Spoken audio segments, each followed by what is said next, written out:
महानुभाव, आज 2 अक्टूबर पूज्य बापू की जन्म जयंती है। उसी प्रकार से लाल बहादुर शास्त्री जी की भी जन्म जयंती का अवसर है। जिस पवित्र भूमि पर हम सब बैठे हैं, यहां बैठने का हमें सौभाग्य मिला है। ये वो भूमि है जहां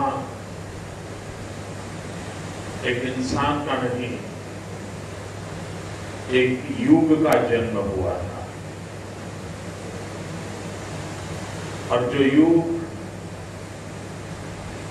संवेदनाओं से भरा हुआ,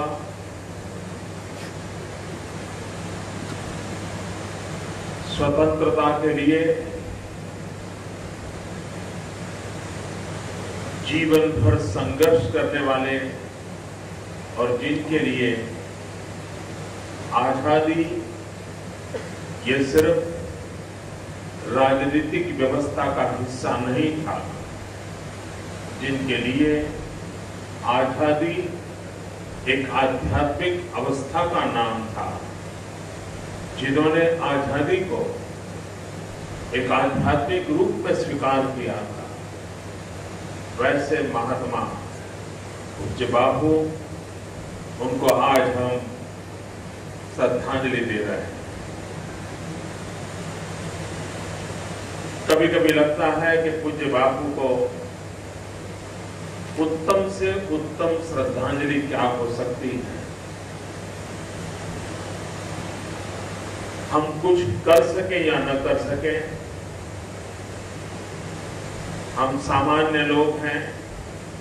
हो सकता है बापू के सभी आचार विचार को अपने जीवन में न उतार पाए, लेकिन एक काम बापू का हम सब कर सकते हैं, करोड़ों देशवासी कर सकते हैं, बिना सरकार की मदद से कर सकते हैं, बिना कोई बजट खर्च के बिना भी कर सकते हैं। और फिर भी बापू को हम उत्तम से उत्तम श्रद्धांजलि दे सकते हैं, और वो है स्वच्छता, सफाई। बापू सफाई के बहुत आग्रही थे, स्वच्छता के बहुत आग्रही थे, और भारत के जीवन में खास करके सामाजिक जीवन में ये संस्कार कैसे पनपे। अपना घर तो हम स्वच्छ रखते हैं, लेकिन घर के बाहर रास्ते पर कूड़ा कचरा फेंकते रहते हैं। इस एक काम को भी अगर हम देशवासी कर लें तो विश्व के अंदर भारत की एक उत्तम छवि बनाने में हम अपना योगदान दे सकते हैं। और इसलिए इस काम को हम कैसे करें। पूरे देश में 2 अक्टूबर से खादी ज्यादा से ज्यादा बिके, जिससे सरकारों की तरफ से बहुत सारे रियायतें दी जाती हैं, डिस्काउंट दिया जाता है। मेरी सभी नागरिकों से अपील है, हम लोग घर में अगर हम देखें अपने कपड़े, तो कोई एक ही प्रकार के कपड़े नहीं होता है। एक ही प्रकार का कपड़े का उपयोग नहीं करते, हम भांति भांति कपड़ों का उपयोग करते हैं। अलग अलग प्रकार के टेक्सचर होते हैं, अलग अलग प्रकार का टेक्सटाइल होता है। क्या उसमें एक खादी भी हो सकता है कि नहीं हो सकता है? मैं खादी खादीधारी बनने के लिए आग्रह नहीं कर रहा, लेकिन अनेक प्रकार के कपड़े होते हैं, उसमें एक खादी भी हो सकता है। 10 प्रकार की वैरायटी है तो 11 भी हो सकती है। हिंदुस्तान का हर नागरिक साल में एक बार छोटी सी छोटी चीज भी अगर खादी की खरीदे तो जो गरीब परिवार खादी के उद्योग में जुड़े हुए हैं, मैं विश्वास से कहता हूं, हम अगर खादी खरीदते हैं तो सिर्फ खादी खरीदते हैं ऐसा नहीं है, हम गरीब के घर में दिवाली का दिया जलाते हैं, उसके जीवन में हम एक नई रोशनी की संभावना पैदा करते हैं। और इसलिए गुजरात में पिछले कुछ वर्षों से सार्वजनिक रूप से खादी खरीदना एक उत्सव के रूप में हमने पनपाने की कोशिश की। मैं स्वयं भी हर वर्ष इसी कालखंड में खादी भंडार में जाकर के अपने साथियों को ले जाकर के 25 रुपया, 50 रुपया, 100 रुपया जो भी हो, उसको खरीद करके उसको प्रोत्साहित करते हैं। एक सामाजिक मूल्य उसका कैसे बने उस पर प्रयास करते हैं। 5 वर्ष के बाद हम सब पूज्य बापू की 150वीं जन्म जयंती मनाएं। 150 वर्ष इन दिनों स्वामी विवेकानंद जी की 150वीं जयंती चल रही है और स्वामी विवेकानंद अपने पोरबंदर में काफी समय आकर के रहे।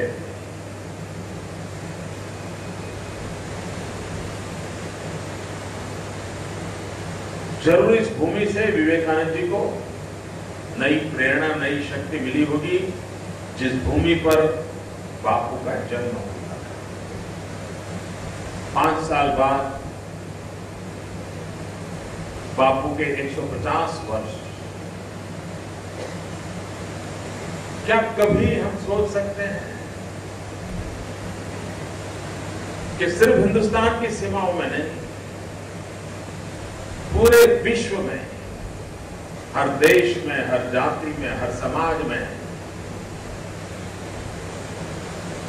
बापू के 150 वर्ष घर घर बापू का मंत्र कैसे गूंजे और हर हिंदुस्तानी का सपना होना चाहिए कि जब बापू के 150वीं जयंती मनाई जाए तब सारे दुनिया में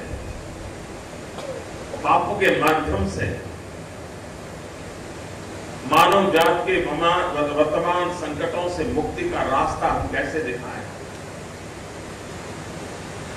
प्राकृतिक संकटों से बचने का रास्ता बापू के माध्यम से हम कैसे पहुंचाएं। इसी युग में ऐसे किसी महापुरुष का जन्म हुआ था जो दुनिया के लिए अजूबा है कि क्या कोई ऐसा भी इंसान हो सकता है। इस सच्चाई को लोगों तक हम कैसे पहुंचाएं, और हम सबको इस बात का गर्व होना चाहिए कि भारत के पास इतनी बड़ी महान विरासत है। उस विरासत के माध्यम से विश्व को एक ऐसा संदेश हम दे सकते हैं कि जिससे संकटों से घिरे हुए विश्व को उभरने का रास्ता मिल सकता है। निर्णय हम सब, सारी दुनिया अपने सामर्थ्य के ऊपर गर्व करती है और उस गर्व के साथ विश्व को गर्व करने के लिए मजबूर करती है। हम भी अभी से संकल्प करें, अभी से योजनाएं बनाना शुरू करें और सभी देशवासियों के लिए गांधी के 150 उस बात को और उसको उसको एक वैश्विक रूप में बनाना चाहिए। यही तो हमने बहुत कर लिया। वैश्विक रूप में कैसे जाना, अगर इस सपने को आज लेकर के जाते हैं। आज यहां पर एक आधुनिक टेक्नोलॉजी का उपयोग करके डिजिटल फॉर्म में कैमरा की नजर में बापू क्या थे,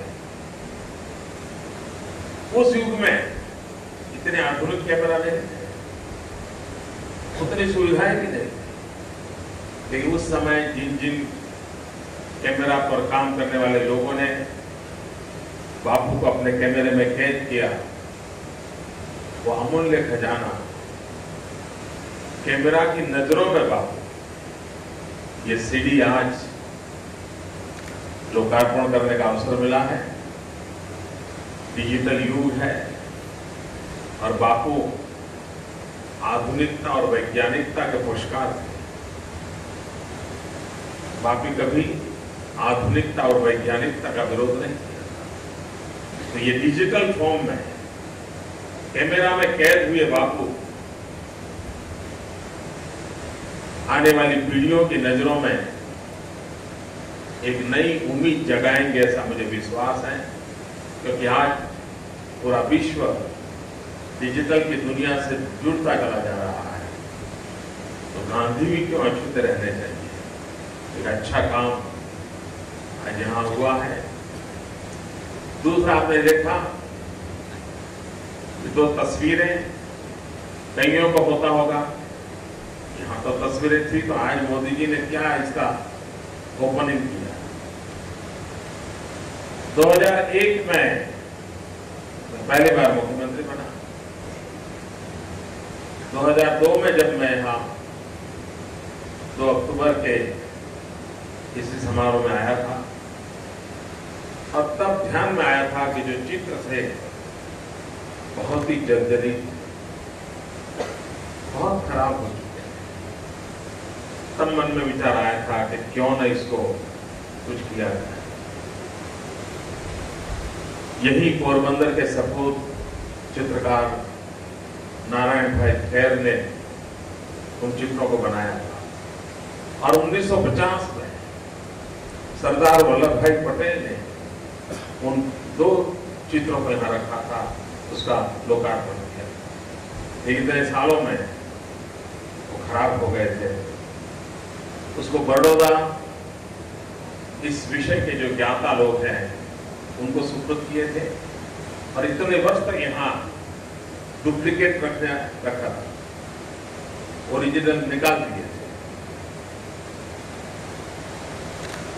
उसको रिस्टोर करना था, उसी चीज को वापस लाना।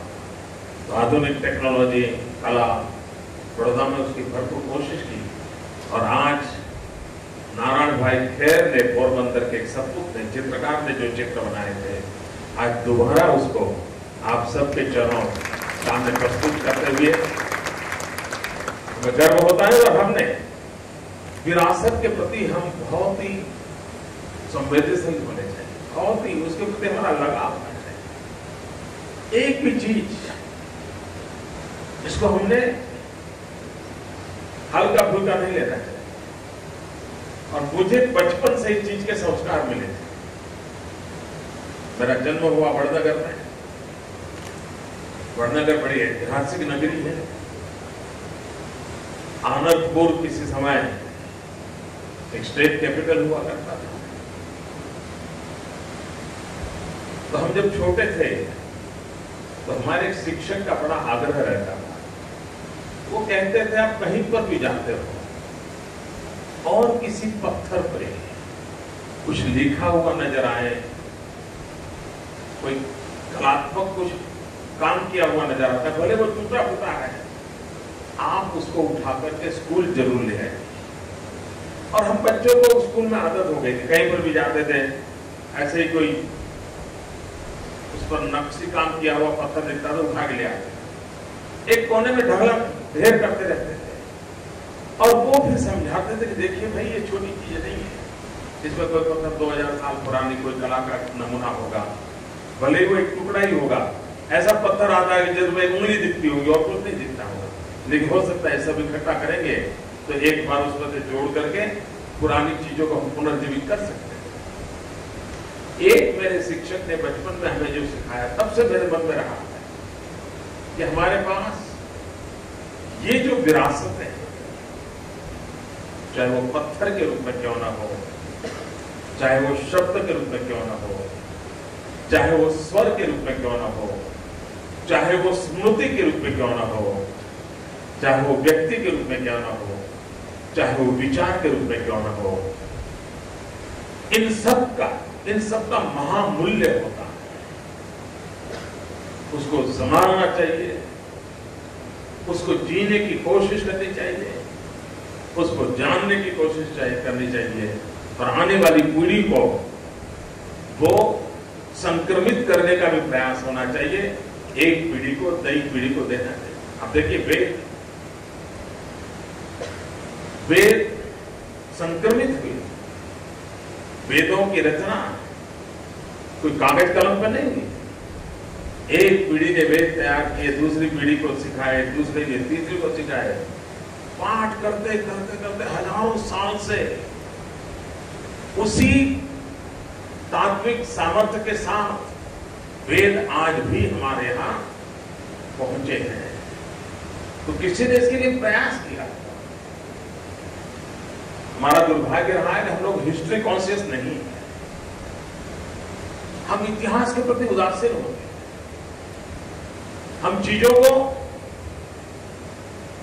रिकॉर्ड करने की आदत नहीं रखते, और उसके कारण हम बहुत कुछ गंवा देते हैं। आज युग बदल गया है, और उसी भाव और विचार में से नारायण भाई खेर के उन उत्तम कला को, और जिसमें हम पूज्य बापू को उस समय जो भाव लोगों के मन में थे, उसी रूप में आज देखने का हमें अवसर मिल रहा है। मैं पूज्य बापू के चरणों में प्रणाम करता हूं, वंदन करता हूं। तो युगों तक हमारी प्रेरणा बने रहे।